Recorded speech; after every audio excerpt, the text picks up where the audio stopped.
Panic from the Trump camp is growing over what is clearly a strengthening movement of electoral revolt against Donald Trump.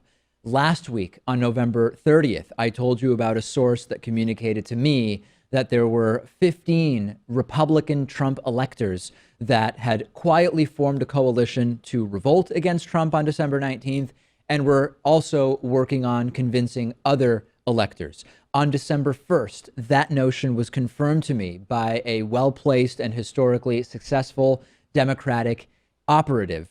And yesterday or the day before, I believe it was the day before, or was it yesterday? In any case, yesterday, I told you about a Republican Trump elector from Texas, Christopher Saprun, who said, I am an individual who is expected to vote for Trump on December 19th, and I will not be voting for Trump. This entire story continues to get oxygen and spread. Number one, we will talk through it.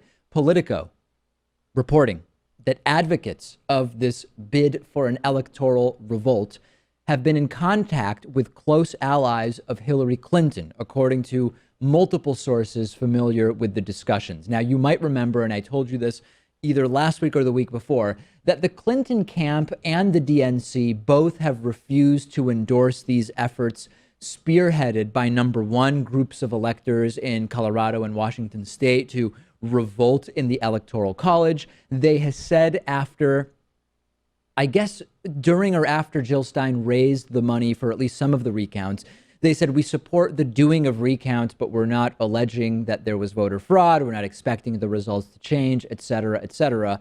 They now are taking briefings about what is upcoming potentially with this electoral revolt.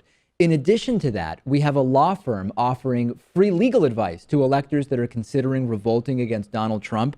We heard about this from Lawrence Lessig, who's a Harvard Law School professor heading up the project. And he was interviewed by the Huffington Post and said that the law firm Dury Tangri is handling intake of electors that are considering voting in a different way than the popular vote in their state went. They may end up representing the elector I told you about yesterday, Christopher Saprun.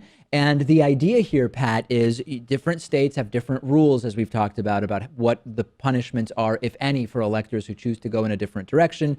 Sometimes a misdemeanor, sometimes potentially $1,000 fine. And what the law firm is saying here is, if you're thinking about this, we will help you for free to figure out what might or might not happen. And that's very interesting. Yeah, and these misdemeanors and fines would go on their record, presumably, but it would be for a noble cause, and I think very worth it. This continues to also grow, as we now see in the New York Times, which published yesterday a piece in the opinion pages by Elizabeth Williamson outlining specifically how the Electoral College could dump Trump. And she talks about the legality of it.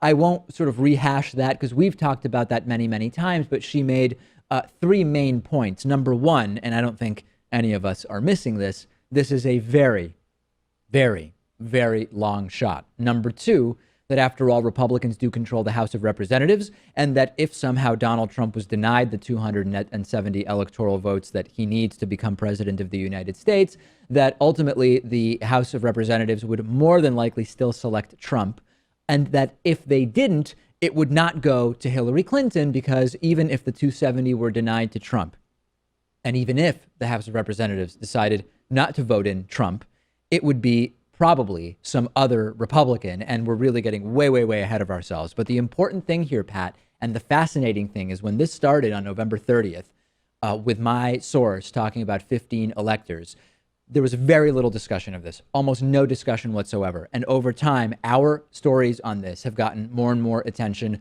More and more articles have come out about it. And now this is a real discussion that is happening. The Clinton campaign is being briefed. There is growing concern from the Trump camp. This is a real thing that at least is being discussed. Yeah, it's a story that's now starting to gain traction. And the interesting angle, too, is who are these electors going to vote for? Yeah. Who are they going to pick? I mean, presumably it's not going to be Hillary Clinton. Right. Who are they going to go with? And that's where the speculation comes that you may see a combination of revolting Republican electors and potentially some revolting Hillary electors, all of whom say let's vote for someone else. And every indication is that if that were to happen, it would be some other Republican. Who exactly, not totally clear. Kasich has said, don't vote for me. Some people talking about Mitt Romney. It's scary when Mitt Romney has become the sort of sane and rational choice. That's really, really crazy. But that's the America that we are in today. The holidays are closing in. You can skip the crowds, the hassle, the parking, the lines, the annoying other shoppers as well with Sherry's Berries. You can choose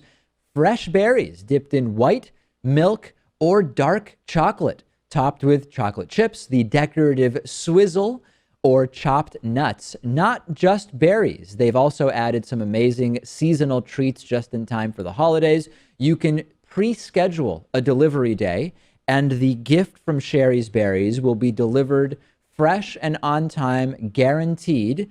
And there is only one way to get the great $19.99 Sherry's Berries deal and help to support the David Pakman Show. Go to berries.com, BERRIES.com. Click on the microphone in the top right-hand corner and type in none other than my code, which is Pakman, Pakman. Sherry's has something for everyone and most tastes, I have to tell you as well. You can go to berries.com, click on the microphone, and type in Pakman, Pakman, for the $19.99 Sherry's Berries special.